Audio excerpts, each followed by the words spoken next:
Hello everyone, welcome back to my YouTube channel. In today's lecture, we are going to explore the Old English period, also known as the Anglo-Saxon age, which is the very beginning of English literature. By the end of this video, you will clearly understand the historical background, key features, language, and major works of this period. So stay with me till the end and let's begin. First of all हम introduction को discuss करते हैं। अगर इस as की बात की जाए तो इस एज को earliest phase of English literature consider किया जाता है और इसके अलावा इस एज को एज ऑफ एंग्लो सैक्सन के नाम से भी जाना जाता है। इस टाइम पीरियड पे जो लिटरेचर प्रोड्यूस हो रहा था वो ओरल फॉर्म में प्रोड्यूस किया गया as compared to written form, focus on heroic stories. और इस एज में जितना भी ओरल लिटरेचर प्रोड्यूस किया गया उसका सेंट्रल थीम था हीरोइक स्टोरीज। सिंपली आप कह सकते हैं कि तमाम लिटरेचर जो इस टाइम पीरियड पे एग्जिस्ट कर रहा था वो फोकस कर रहा था हीरोइक क्वालिटीज पे और करेक्टरिस्टिक्स पे। नेक्स्ट हम बात करते हैं टाइम पीरियड की कि ये एज हमारे पास कब स्टार्ट होती है। अगर इस एज के बिगन्स की बात की जाए तो ये एज 1450 एडी में स्टार्ट होती है और अगर इस एज के एंडिंग पॉइंट की बात की जाए तो ये एज हमारे पास 1066 एडी में एंड हुई और इसके बाद जो हमारे पास एज स्टार्ट हुई वो एज ऑफ नॉर्मन थी। एंड्स विद द नॉर्मन कंक्विस्ट और ये एज हमारे पास एंड होती है नॉर्मन कंक्विस्ट के साथ। आई होप सो ये भी आपको क्लियर होगा। नेक्स्ट हम इस एज के हिस्टोरिकल बैकग्राउंड की बात करते हैं जो कि पेपर पॉइंट ऑफ व्यू से बहुत ज़्यादा इम्पोर्टेंट है।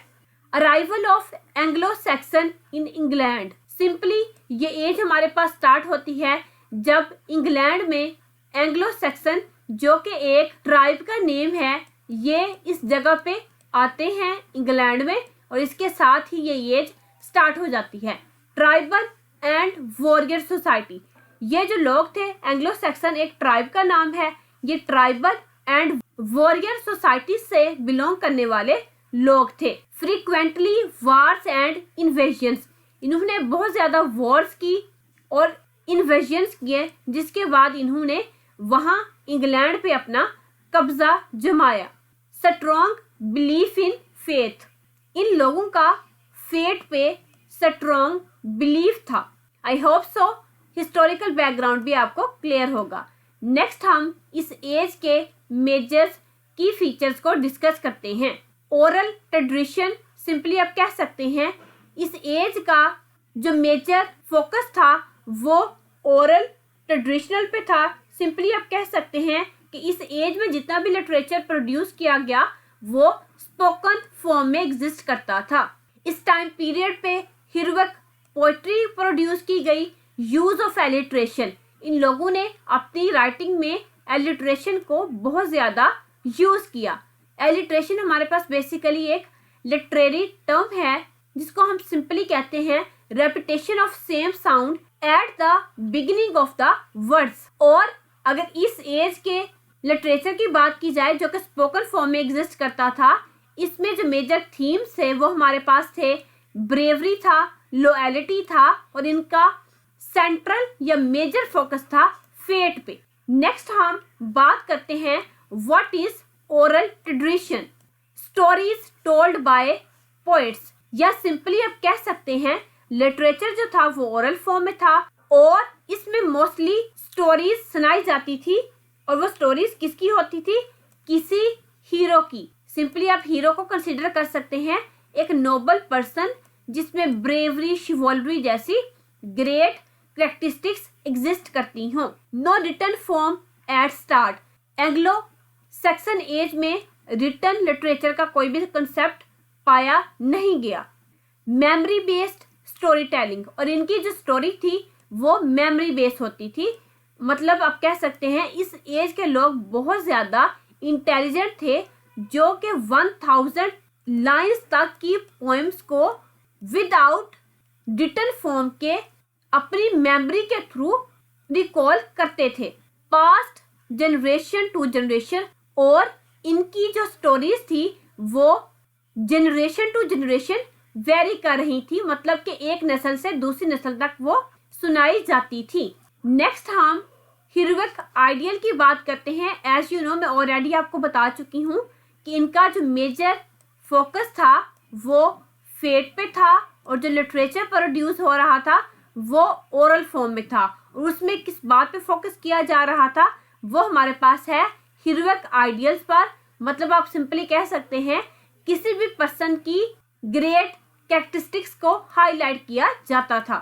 अब एक हीरो में कौन कौन सी कैरेक्टरिस्टिक्स होनी चाहिए हम उन्हें डिस्कस करते हैं।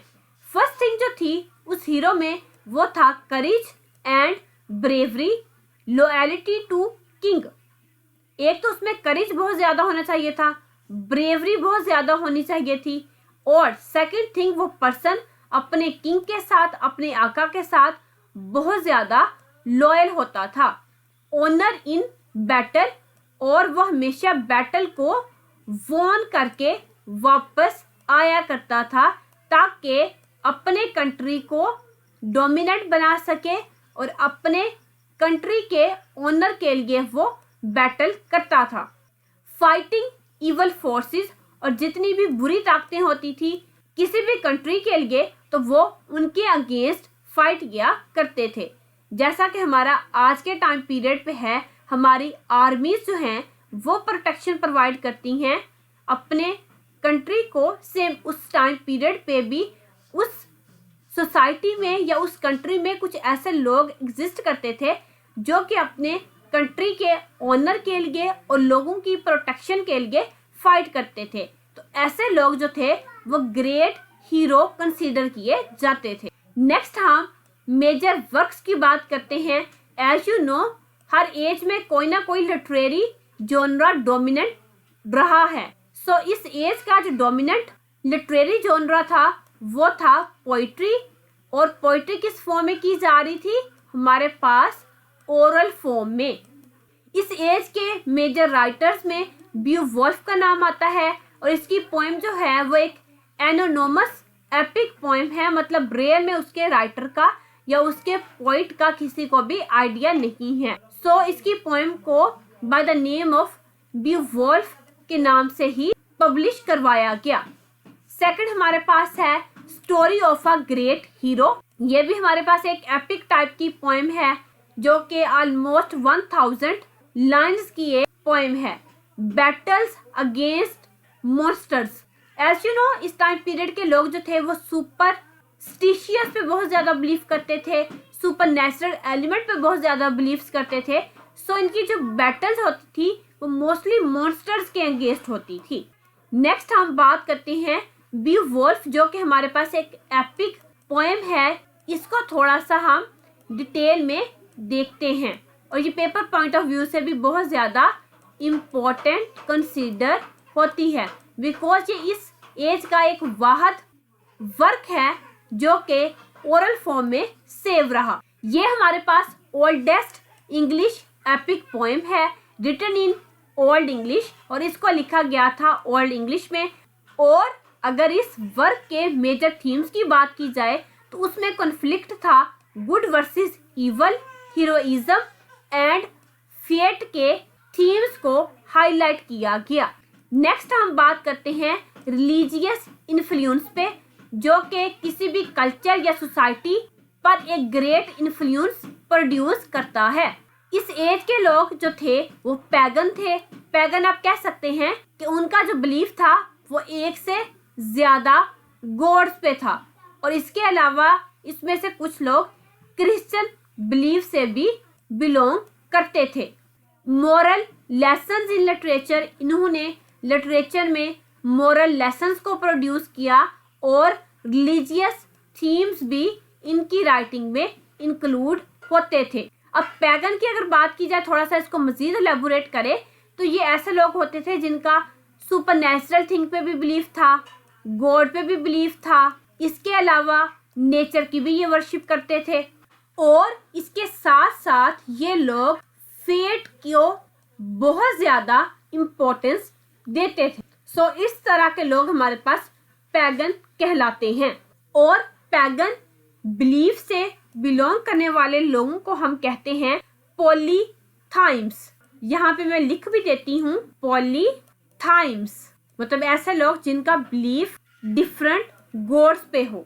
आई होप सो ये भी आपको क्लियर होगा। नेक्स्ट हम बात कर लेते हैं लैंग्वेज और स्टाइल पे। आया कि ये लोग किस तरह की लैंग्वेज में लिखते थे और इनका राइटिंग स्टाइल क्या था। ओल्ड इंग्लिश पीरियड जो कि हमारे पास एंग्लो सैक्सन के नाम से जाना जाता है, इन लोगों ने डिफिकल्ट वोकैबुलरी को यूज किया, हैवी यूज ऑफ एलिट्रेशन, और इनके राइटिंग स्टाइल में बहुत ज्यादा एलिट्रेशन का यूज किया गया, डिफरेंट फ्रॉम मॉडर्न इंग्लिश। जो कि मॉडर्न इंग्लिश जो कि हमारे पास एंग्लो नॉर्मन के पीरियड पे स्टार्ट हुई, उससे ये टोटली डिफरेंट था। बिकॉज ये लिटरेचर प्रोड्यूस कर रहे थे अपने किंग के लिए और रिलीजन के लिए, दैट्स वाई इन्होंने वोकैब को भी बहुत डिफिकल्ट फॉर्म में यूज किया। नेक्स्ट हम अदर वर्क्स की अगर बात करें कि इस एज में और कौन से मेजर वर्क्स प्रोड्यूस हुए, तो उसमें हमारे पास है द वेटनर, द सेफियर और रिलीजियस पोइट्री। ये 3 मेजर वर्क्स थे जिनको इस एज में बहुत ज्यादा इम्पोर्टेंस मिली। नेक्स्ट हम बात करते हैं वाई इम्पोर्टेंट कि ये एज इंग्लिश लिटरेचर में इतनी इम्पोर्टेंट कंसिडर क्यों होती है। तो सिंपली एक तो आंसर आपके पास है कि हमारे पास लिटरेचर का आगाज, इंग्लिश लिटरेचर का आगाज ही इस एज से हुआ। इससे पहले लिटरेचर एग्जिस्ट नहीं करता था। इन्होंने फाउंडेशन रखी ऑफ इंग्लिश लिटरेचर की। अगरचे इनका जो लिटरेचर था वो ओरल फॉर्म में था, लेकिन फिर भी इन्होंने कुछ वर्क प्रोड्यूस किए, शोज अर्ली कल्चर, और इनके ओरल लिटरेचर के थ्रू हमें इनके अर्ली कल्चर का भी पता चला। इन्फ्लुएंस्ड लेटर पीरियड्स, और यही वो टाइम पीरियड था जिसने बाद में आने वाले पीरियड्स को बहुत ज्यादा इन्फ्लुएंस किया। सो ये 3 पॉइंट ऐसे हैं जिसके बिहाफ पे हम इस एज को बहुत ज्यादा इम्पोर्टेंट कंसीडर करते हैं।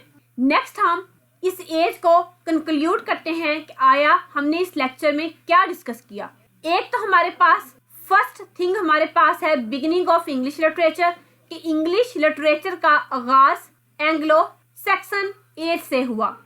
Focus on heroism and fate, इस एज के लोगों ने फोकस किया हीरोइक क्वालिटीज पे, और ये बहुत ज्यादा बिलीव करते थे फेट पे। Strong oral story telling tradition, और इस एज से ही स्ट्रॉन्ग ओरल फॉर्म में स्टोरी टेलिंग को सुनाने का आगाज भी हुआ, जो कि लेटर ऑन कन्वर्ट हो गया हमारे पास रिटन फॉर्म में।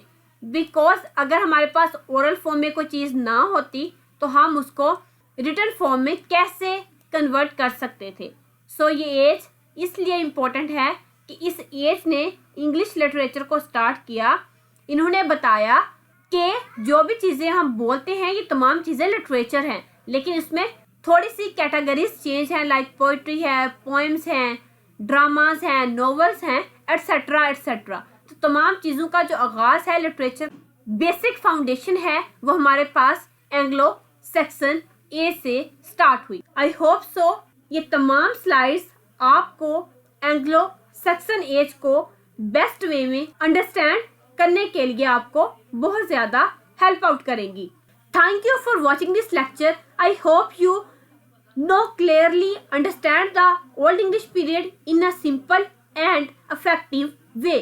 If you found this video helpful, don't forget to like, subscribe and share for more English literature, lectures and MCQs. Stay connected and keep learning.